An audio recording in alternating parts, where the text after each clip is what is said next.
So let's start now, okay? Okay, the Parshas Toldos deals with Yitzchak's life, but more focuses on the birth of Yaakov and Esav, the selling of the Bechorah, the selling of the rights of the firstborn from Esav to Yaakov, and ultimately on Yaakov getting the brachas that were attended to Esav. And two questions arise. The first question that arises is, how does this idea, the idea of selling the Bechorah, of selling the birthright, there is no foundation in halacha for such a thing. You know, I was told a story about a certain rabbi. It wasn't an Orthodox rabbi. When I came to Chicago, they said this happened years beforehand. This rabbi was a Kohen, and I guess one of the main sources of income that rabbis had, especially in those days, was from funerals. And there were many people that were hesitant to hire a rabbi who was a Kohen to officiate at their parents' funeral. And so what this person did, knowing what people do before Pesach, selling their chametz, so he got somebody, I don't know if it was a Jew or a non-Jew, and he sold his Bechorah, he sold his birthright, he sold his kahuna, I should say, because kahuna became in place of the birthright. So he sold his kahuna to the non-Jew. Obviously, it has no foundations in halacha. So the question is, why did Yaakov sell the birthright for a pot of lentil soup? From a halachic perspective, it had no implications whatsoever. And the second question is, how is it that Yitzchak, Isaac, was inclined to give the brachos, to give the blessings to Esav? Okay, he might not have known the extent of Esav's rishus, of Esav's wickedness, but he certainly knew that Yaakov was a tzaddik, Yaakov was righteous, and consequently he should have understood that Yaakov was more deserving of the brachos.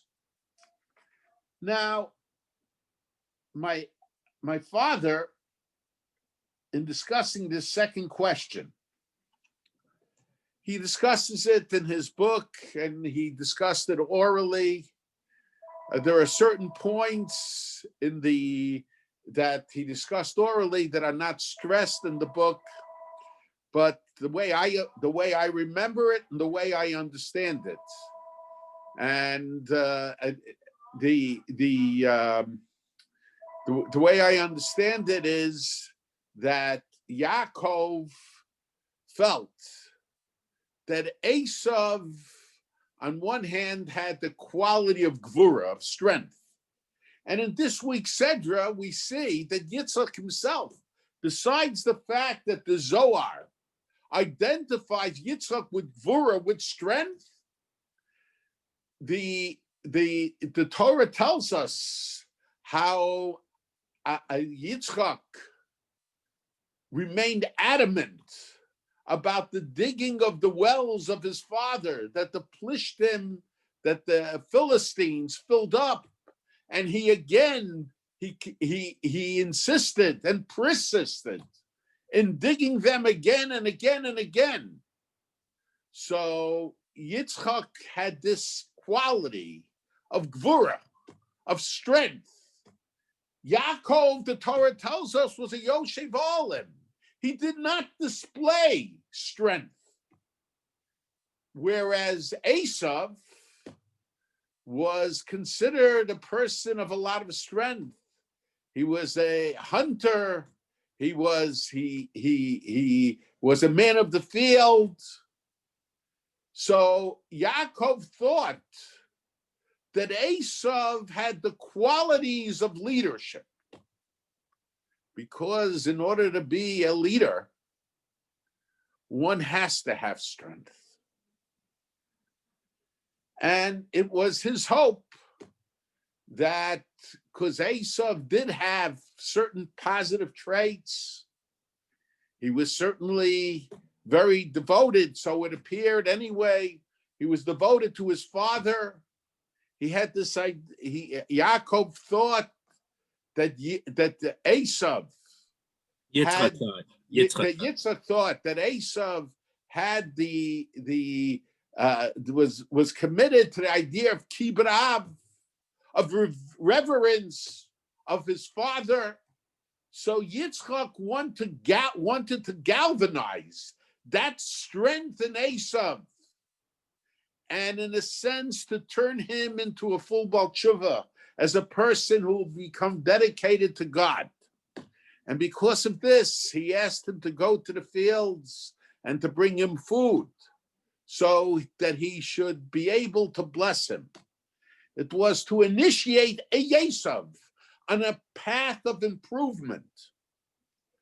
And also at times I heard from my father that Yitzchak felt that Esav, he wanted to, in a sense, create a relationship, a Yisachar Zvulun relationship. Our sages tell us, Partnership, yeah.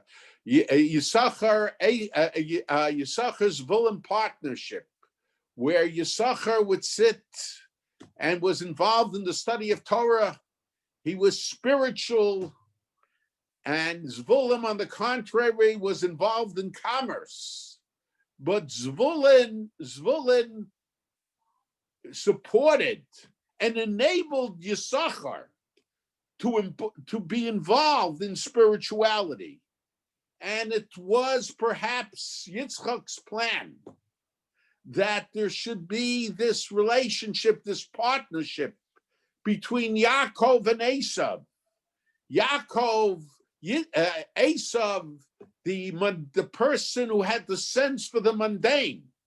Yaakov had the sense for the spiritual. We could perhaps suggest, although my father did not use those terms, that Yitzchak saw Yaakov as the Kohen Gadol type personality, whereas he saw Esav as the Melech, as the king personality. And he wanted to create a relationship between the two. Esav would take care of the mundane. He would be the mundane leader, whereas Yaakov would be the spiritual leader of the descendants of Yitzchak. And of course, Rivka understood. She understood on one hand that Esav will never embark on a path of closeness to HaKadosh Baruch Hu. And she understood that there certainly couldn't be a relationship between Yaakov and Esav. That if Esav will be the leader, Yaakov will not be able to function. So consequently, she manipulated that Yaakov should get the brachos, Yaakov should get the blessings. Now, so this was the approach, I think, that my father suggested different times with certain differences, stressing different points. The book doesn't stress so much the idea of the partnership. It stresses more the idea of Esav doing tshuva, but this is the way I recall what my father said. However, I want to explain what my father said on the basis of something that the Brisker Rav said. And then I would like to suggest my own answer. The Brisker Rav asks about last week's Sedra, the end of last week's Sedra. Last week's Sedra tells us about the tribes of Yishmael. It tells us about the cities that were set up, the chiefs of the cities, the leaders of the different tribes. 12 tribes, 12 leaders. And then later on in the Torah, we are told about the kings that ruled over Esav. There were 7 kings, Lifnei Meloch, Melech B'Yisrael. But before there was a king among the Jews. Many of the commentators say the Melech before there was a king among the Jews, that means Moshe Rabbeinu, not Shaul. So the Brisker Rav says, why does the Torah have to come and tell us about the leaders and the countries of Yishmael and Esav? What's the purpose? Why does the Torah have to mention it? And the question actually is mentioned in the Rambam and Moreh Nevuchim, but the Brisker Rav had his own answer. And also the Brisker Rav asks about the pasuk in Yoshua, which we recite in the Haggadah every year. And we say about how God recognized Abraham, Ve'etein lo es Yitzchak, I gave him Isaac, Ve'etein li Yitzchak es Yaakov es Esav, I gave Yitzchak, Jacob and Esav. Ve'etein le'Esav es Haseir l'Reshes also, and I gave Esav the land of Seir to inherit it. The Yaakov uvanav yardu Mitzrayma, and Yaakov and his children went down to the land of Egypt. And the Brisker Rav asked 2 questions. First of all, once you mention Yaakov and Esav, so you should mention Yitzchak and Yishmael. Why is it that Yehoshua, that HaKadosh Baruch Hu, talking through Yehoshua, mentions only Yitzchak, doesn't mention Yishmael, but then mentions both Yaakov and Esav? And then he says, and why are we interested in the fact that Yaakov, that HaKadosh Baruch Hu gave Esav Har Seir, the land of Seir, as an inheritance, and Jacob went down and his children went down to Egypt? Who cares that Esav got the land of Seir? And then he also asks in the Haftarah of this week's Sedra, the Haftarah that Sedra says, Ahavti eschem amar Hashem. God said, I love you. V'amartem, and you'll say, but me'ahavtano, how or why do you love us? Hello, ach Esav liYaakov. Esav is a brother of Jacob.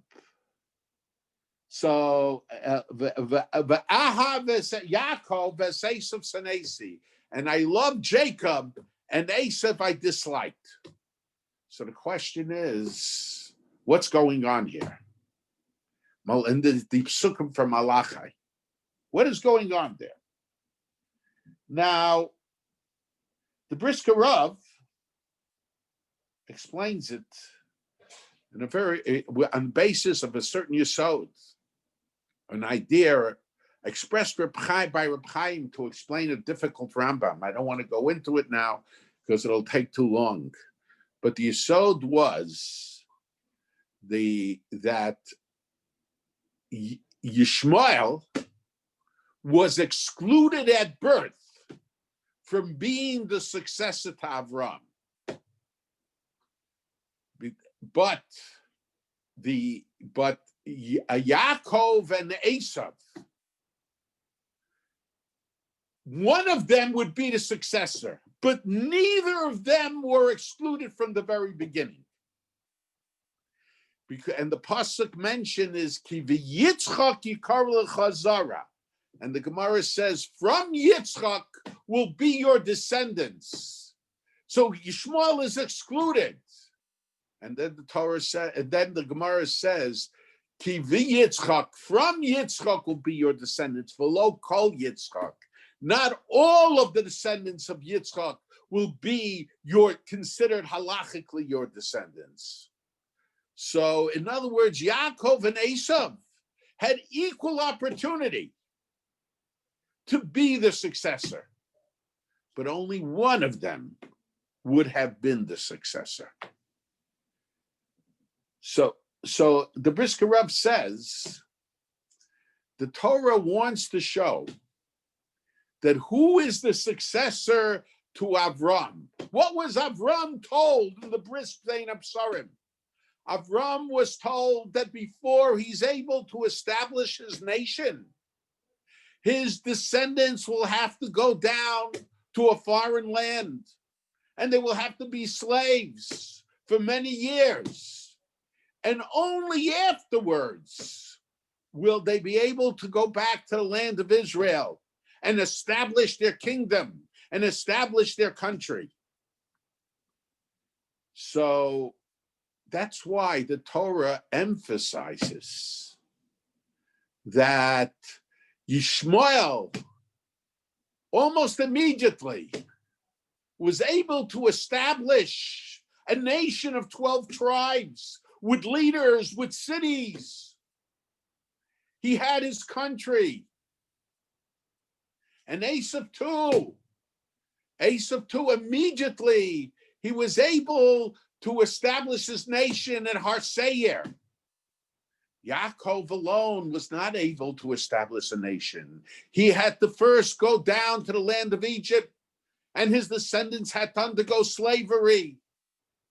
And only later on were they able to go up to the land of Israel and establish their own country. So the Torah wants to show that the true successors to the Bris Bein Absarim, to the covenant between God and Abraham, is Yaakov, not Yishmael and not Esav. Yishmael never had a chance. Esav had a chance, but Esav gave up that chance. And with this we can understand the Gemara in Dushin. The Gemara in Dushin says that Yishmael was considered halachically a Jew. Why? Because he had that when he was born. Esav was a Jew, not Yishmael. Esav could be considered. Esav was halachically considered a Jew. Yishmael was not considered a Jew. Esav was halachically considered a Jew. Why? Because he had the opportunity. He gave up the opportunity but he had the opportunity to be the successor to Avram and the successor of Yitzchak. So if he had that opportunity, he had to be considered Jewish. However, his descendants were not considered Jewish. So the Torah says, Esav Yisrael Mumar Have. The Gemara says, Esav Yisrael Mumar Have. Esav was a Yisrael, was a Jew. And we could suggest that actually it was this point that separated Rivka's understanding from Yitzchak's understanding. Ki v'Yitzchak yikar l'chazara, we could suggest that Yitzchak understand Ki v'Yitzchak yikar l'chazara, that from Yitzchak will be your descendants. And he understood that to mean all of Yitzchak. That's why he wanted to create a union, a relationship, a connection, an alliance between Yaakov and Esav. And my father would always point out that if you take a look, there were two brachas given. One bracha, v'yitein lecha l'kim mitala shamayim u'mishmanei aretz, the bracha that Yitzchak intended to give Esav was primarily a mundane bracha, whereas the bracha that Yaakov got, the second bracha, which was intended originally for Yaakov and also given to Yaakov, ultimately Yaakov got both brachas, was V'yitein lecha es birchas Avram. You shall get the blessing of Avram. And the blessing of Avram, for the main part, is the idea of the impact, the spiritual impact that you'll have on the world. So Rivka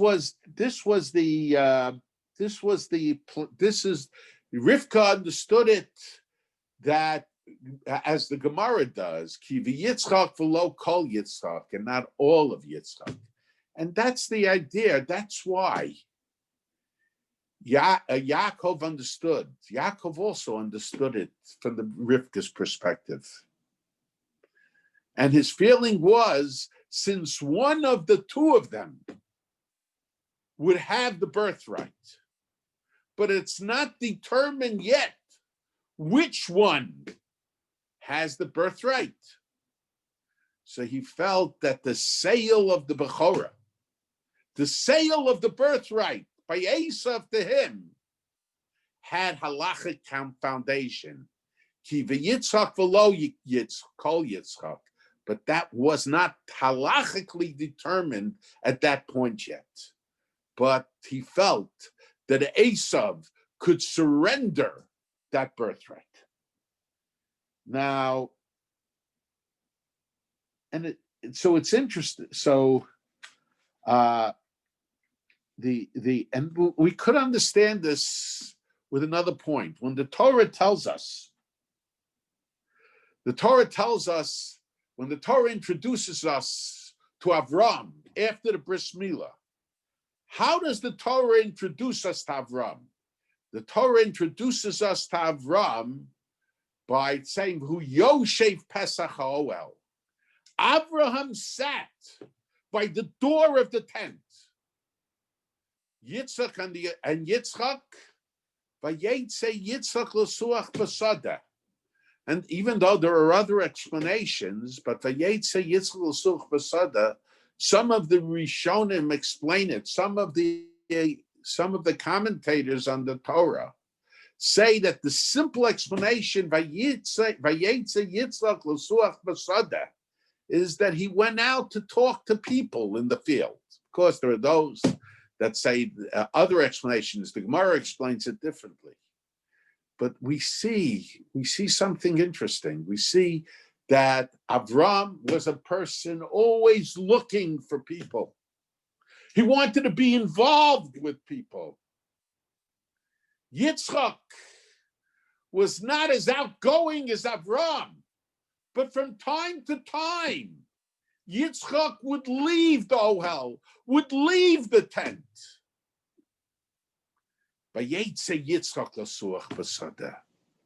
So he also had involvement with people.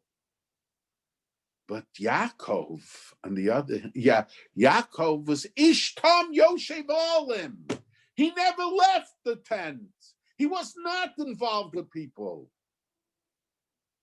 And because of that, Yitzchak felt that Yaakov lacked leadership ability, because a leader has to be involved with the people. When people come for advice, when you give direction to people, you have to know about their situation. Rabbi Yeshua complained once to Rabbi Gamliel. Rabbi Gamliel was the Nasi.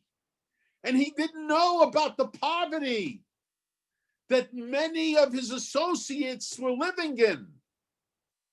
How is it possible for a leader to fulfill his mission unless he is aware of what's going on?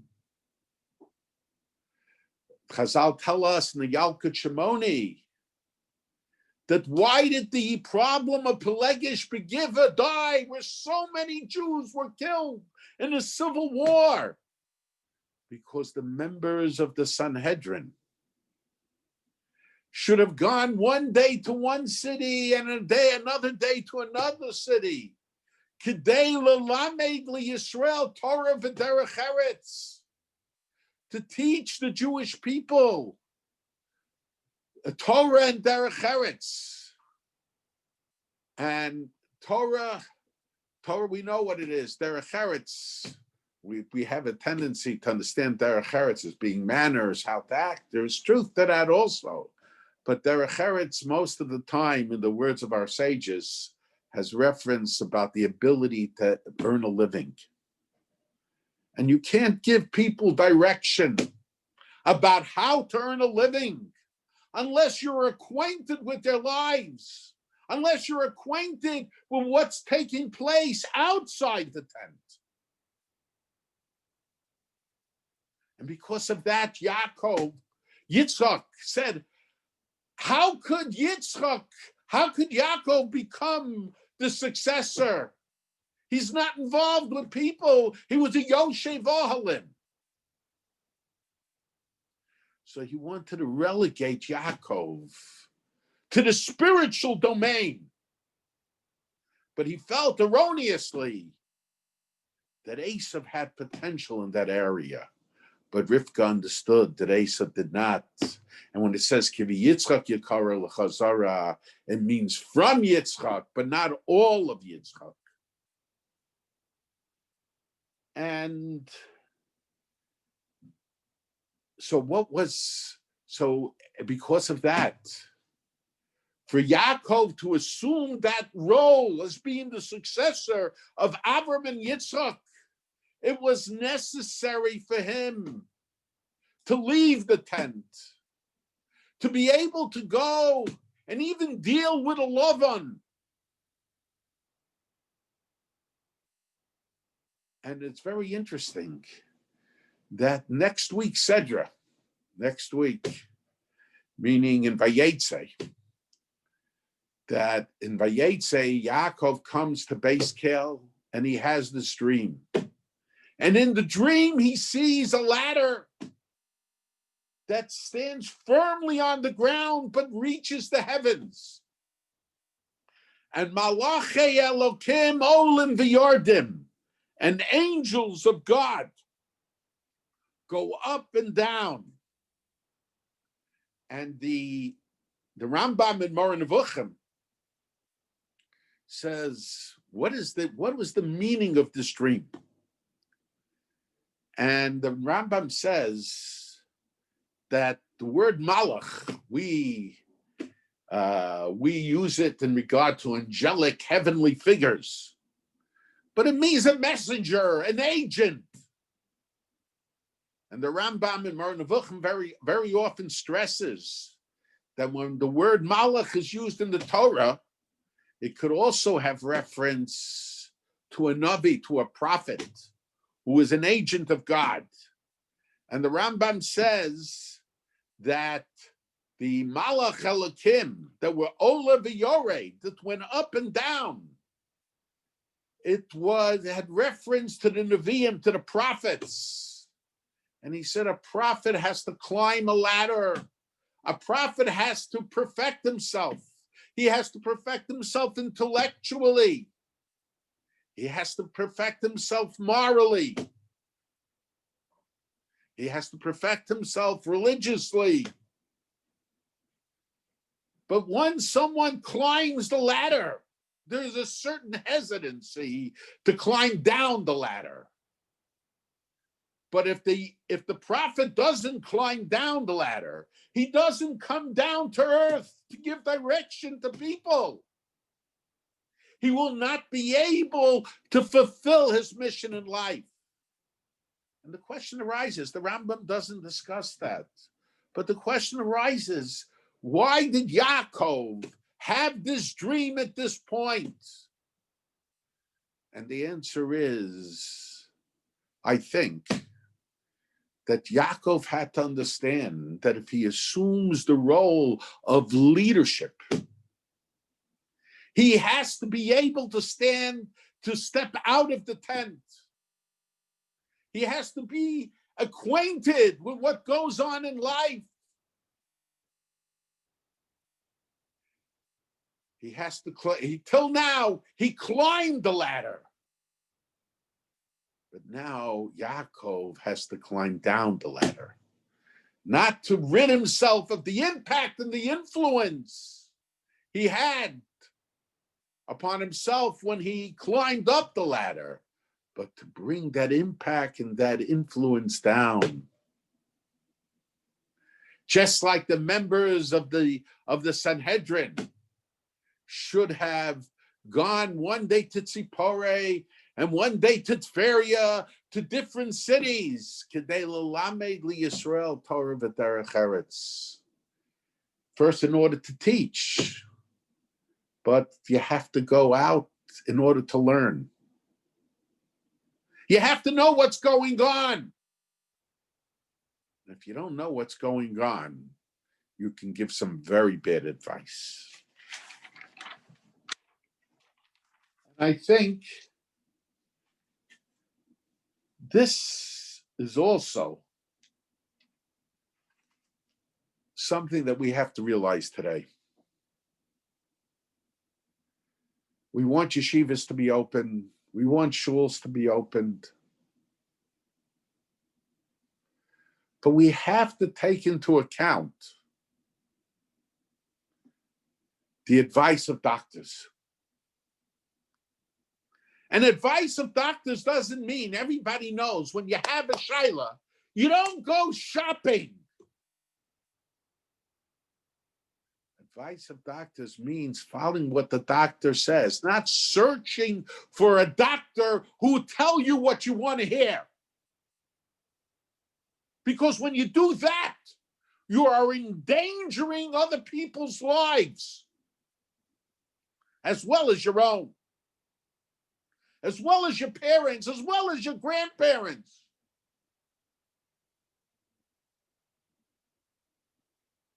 People who stay in the tent the whole time, they might be great. They might be the Dolei Hador. But if they don't have familiarity and they don't follow advice, they don't take serious the advice.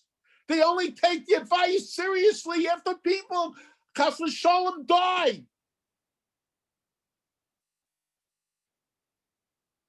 Then they should refrain from giving advice. They should know their limitations. Yaakov was a Yoshev Olim, but in order to become the successor to Avram and Yitzchak, he had to go out.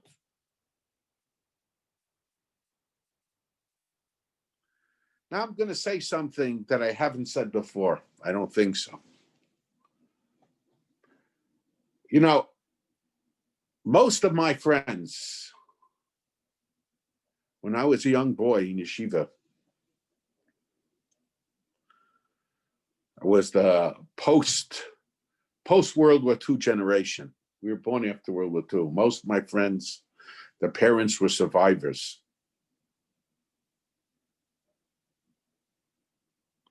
And at that time,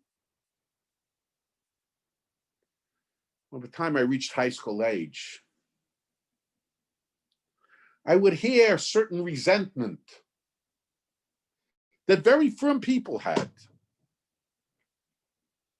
When I got older, I heard the same resentment from people who learned in the yeshivas in Europe. And the resentment was they felt that they were not given the right advice. by Rabbanim, by the Rosh Yeshivas. And this is not a blanket rule.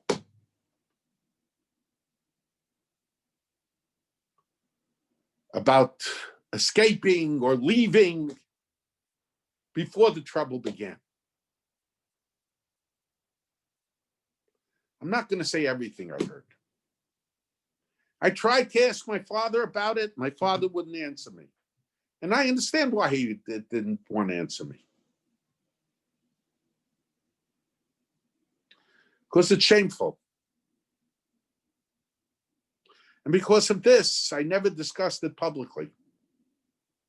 I talked to people my age, whose fathers learned in yeshivas in Europe, who had great reverence for their Rosh Yeshivas. I'm not going to mention which yeshivas, and I'm not going to mention which Rosh Yeshivas. And I asked them quietly, privately, I said, your father has great reverence for his Rosh Yeshiva in Europe. But did he at times express anger?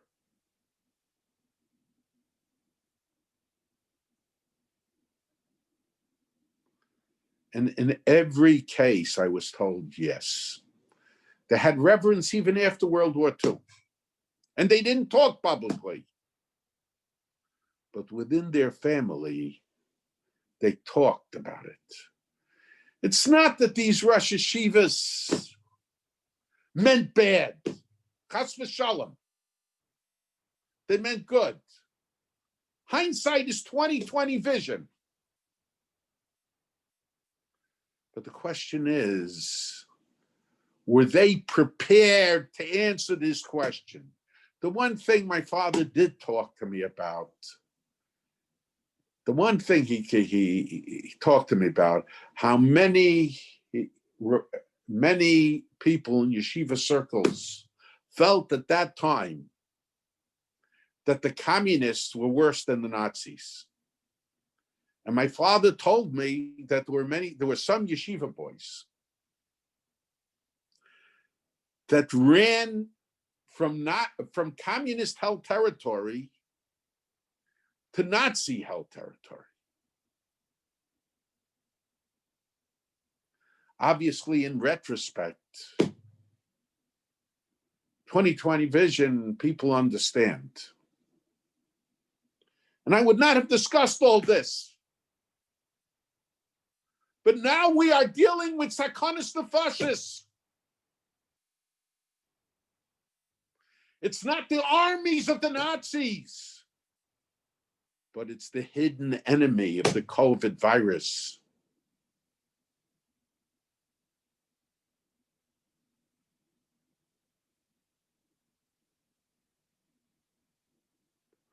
And I ask people, how is it possible? I really don't understand. The first wave, I understand. I also didn't understand right at the beginning. I made mistakes. But then you see, day after day, more people dying, more people going to the hospital. They told me there was a lull, it went down. They have a cheshbon. That was the word they used.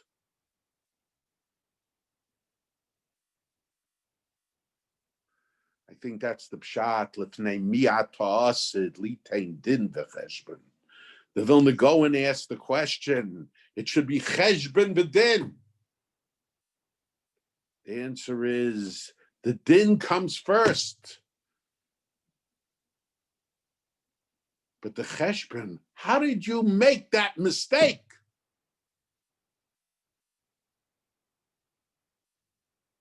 What was the wrong attitude? You were looking for a doctor that would give you the answer you want. It's the same way as people who search for a posek. They'll give them the answer they want. Except here it's sakonis nefashos. And by sakonis nefashos, you have to be machmir to the nth degree.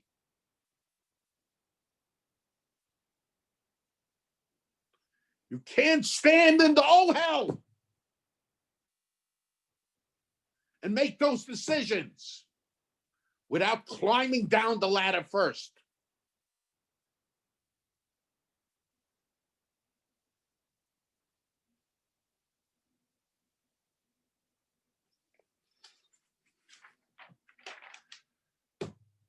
For many years after World War II, there was a generation that understood that. But now we live in a generation that doesn't understand that. And unfortunately, we see the unfortunate consequences of not following what the experts say. You ever hear nonsense? Wear a mask for davening, but not for learning. Could someone explain that medically?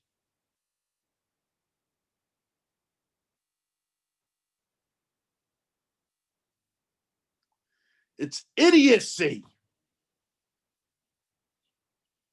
But how do they say such idiocy? And learning, so one says, well, I thought they would be many feet apart when they're learning. But I think it's like the Beis HaMikdash, that when they were standing and davening, they were one next to the other. So let them be apart when they're davening. Learning is more dangerous than the davening.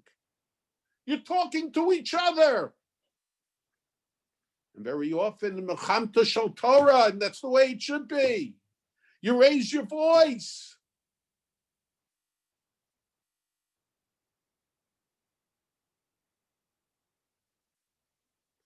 Leadership demands climbing up the ladder, but it also demands climbing down the ladder.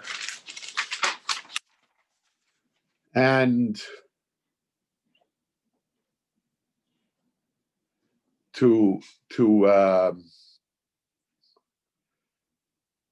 now I want to suggest another answer to the question, and it's based on something I said years ago, and then I saw in Rabbi David's book with my uncle Shiurim that my uncle also asked that question, gave the same answer. The question is as to why does the Torah speaks great length about Avraham? It speaks at great length about Yaakov, but very little is mentioned in the Torah.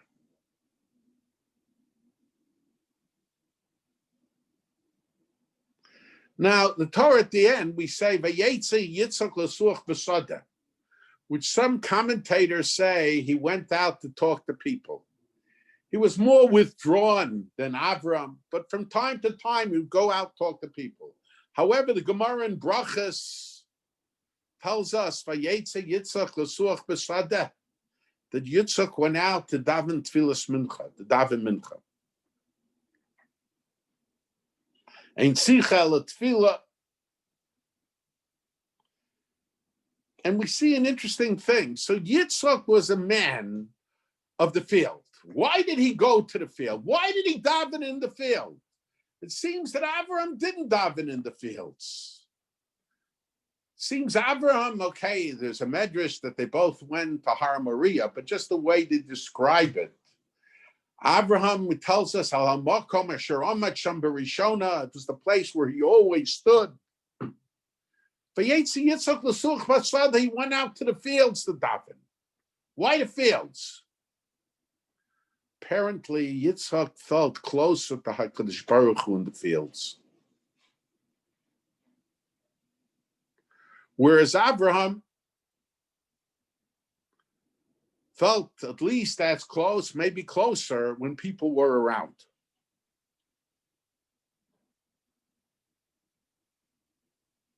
And why is that? I think the reason for that is that my uncle says the reason the Torah hides Yitzchak doesn't tell us much about Yitzchak, is because Yitzchak is the symbol of Dusha. He represents strength, Gvura. Avram represents Chesed. Chesed manifests itself in extending himself to people, being involved with people. But Gvura in Kabbalah is withdrawal. What's the reason? Because Yitzchak was a korban. Yitzchak was put on the altar. The Beis HaMikdash represents privacy. When the Mishkan was made, the Medrash Rabbi tells us, HaKadosh Baruch Hu said, Medrash Rabbi in Shemos, Lo matzasi yafeh min hatznius. By Yitzchak felt closer to HaKadosh Baruch Hu when men wasn't around in his avodah. Whereas Avram, it was the reverse. That was their nature.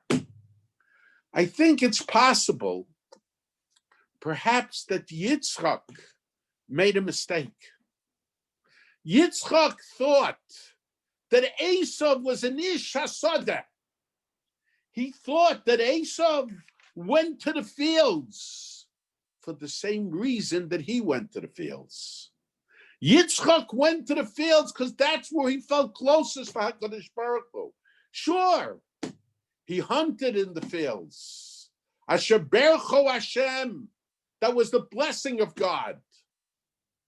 Why did he identify that as the blessing of God that Esav had? Because he was sure that Esav went to the fields to a large degree to feel close to God.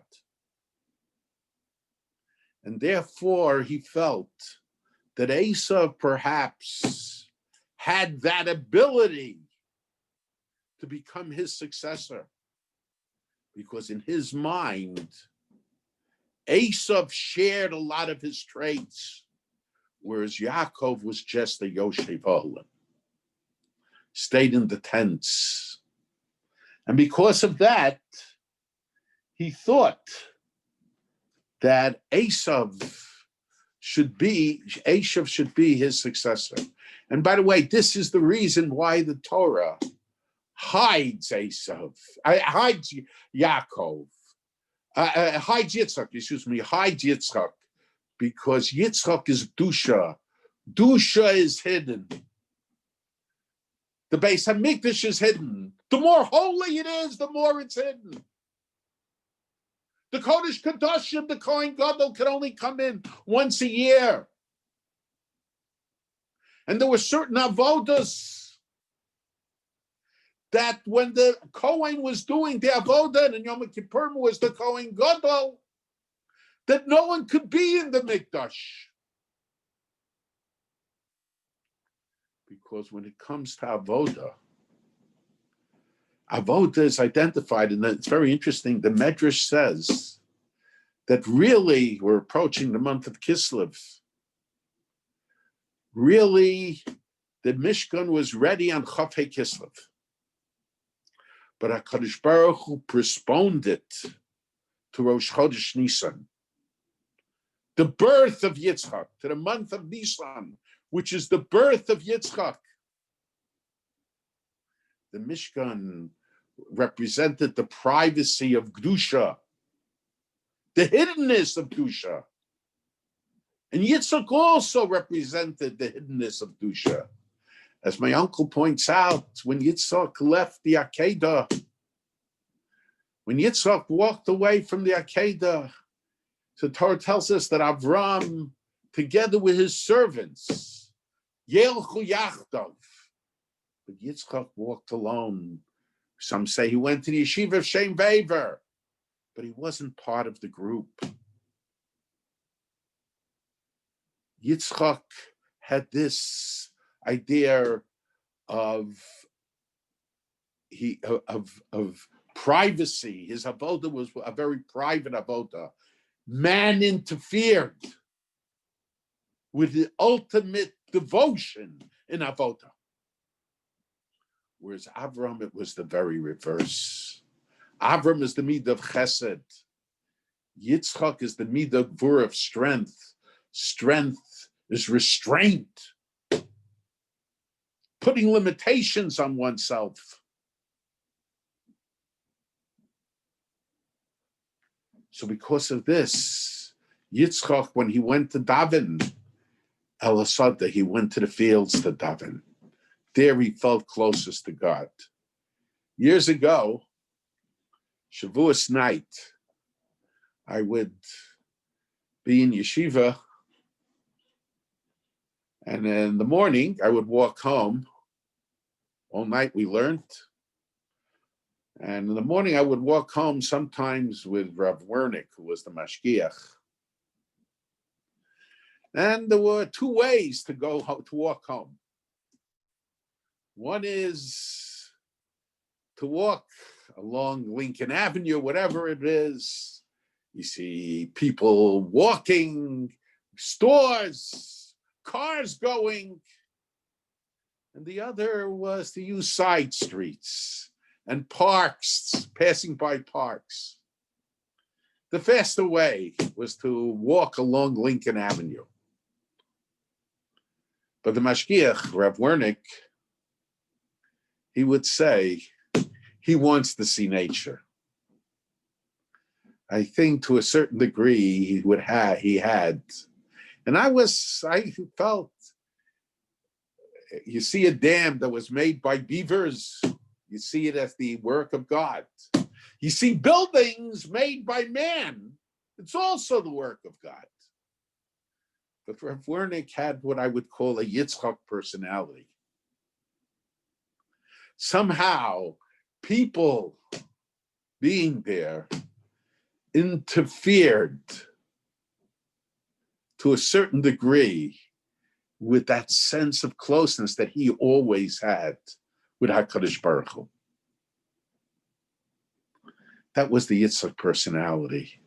And Yitzchak made the mistake of thinking that Esau, when he went to the fields, was actually trying to feel close to HaKadosh Baruch Hu. Even when he was hunting, he wanted to feel close to HaKadosh Baruch Hu. And because of that, he wanted to give the brachas to Esau. But scientists, it's interesting, the Rambam says, how does one come to Avas Hashem, to love of God? How does one come to recognizing God's presence? Histakel ba'olomo, look at his world. Look at nature. The Rambam also says in Mar Nevuchim, the reason the Torah starts with Bereshis bara Elokim es hashamayim v'haaretz, because how did Avram come to recognize God? Through creation, by looking at nature. So Bereshis bara that talks about creation is an introduction.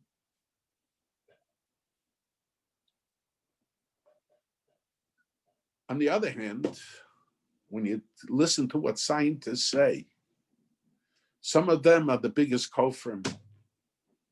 Some of them are the biggest deniers of God's involvement in the world. And worse, nature is a curtain that hides God. But people who have the proper perspective, they see through the curtain. Yitzchak, of course, had the proper perspective. So he felt closest to HaKadosh Baruch Hu in the Sadeh, in the field. So he went there to daven. Whereas Esau, nature was a bit thick curtain. The Sadeh offered him not the opportunity to feel close to God, but offered him the opportunity not to feel close to God, to run away from God. The same medium that could be used for feeling close to HaKadosh Baruch Hu could be used to feel to not sense HaKadosh Baruch Hu's presence. So Yitzchak, of course, used the Sada to feel close to HaKadosh Baruch Hu. And that's what we have to do. We have to penetrate the curtain of nature and see HaKadosh Baruch Hu in our everyday life. Okay.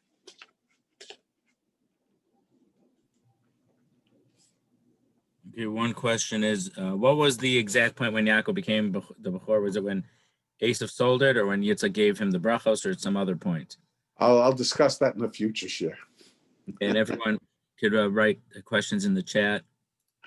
That's a whole share in itself, and I do, believe netter, intend to discuss it. There are different stages in it, and I'll go into it.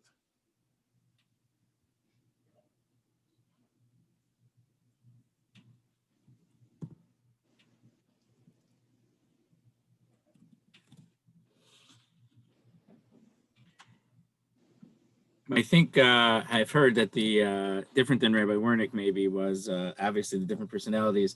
There's Rabbi Winchester, who walked through the alley so he wouldn't see people be Machal Shabbos, but he was able to influence them maybe by doing that. Okay, that's true.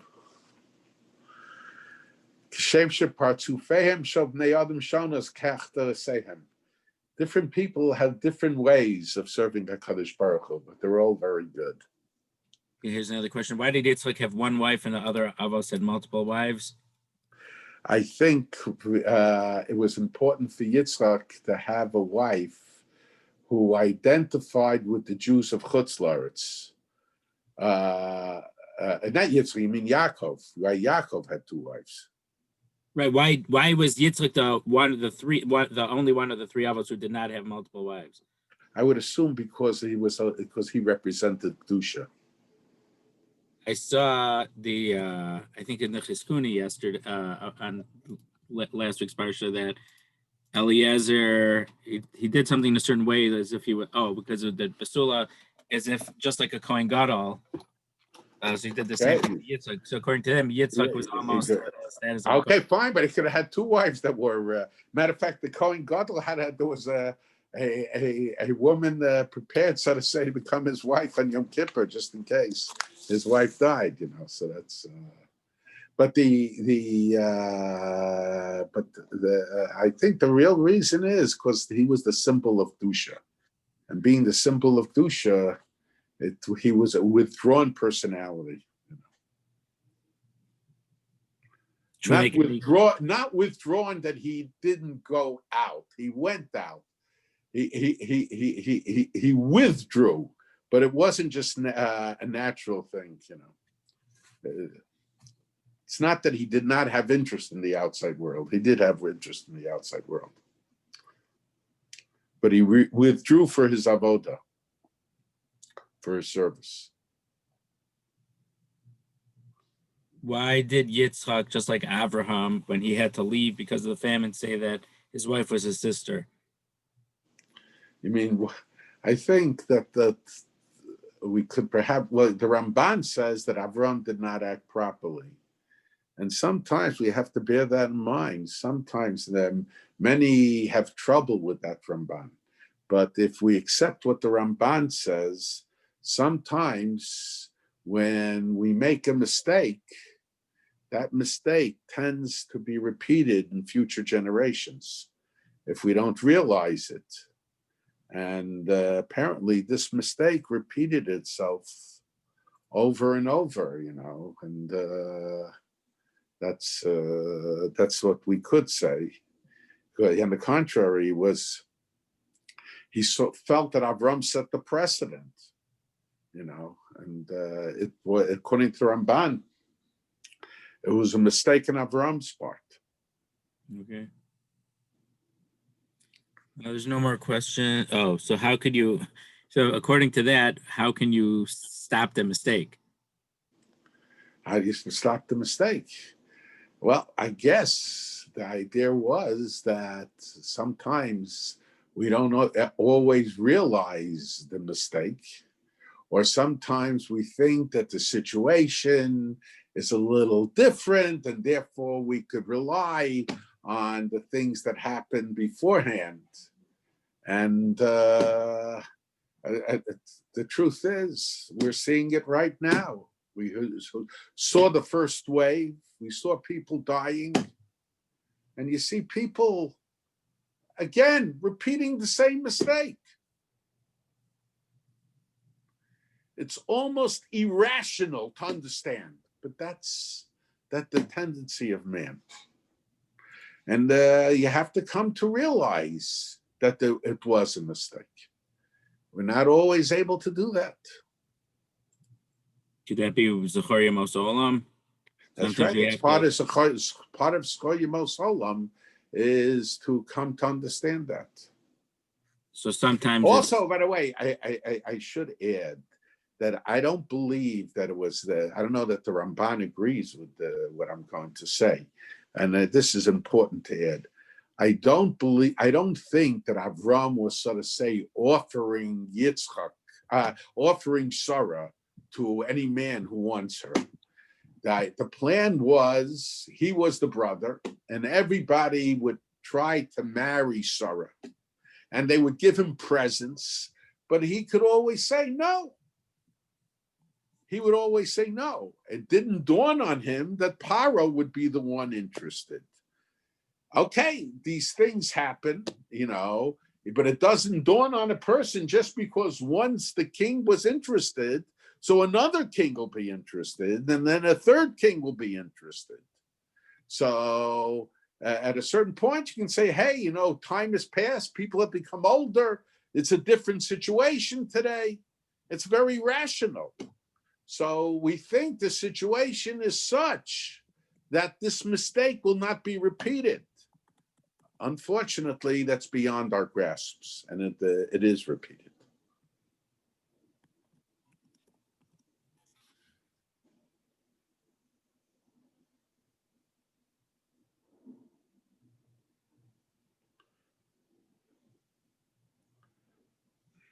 Okay, the behavioral economist Dan Ariely says that when people see others going out and nothing happens to them, or they don't get very sick, they feel like fools if they stay inside. So then they go outside too.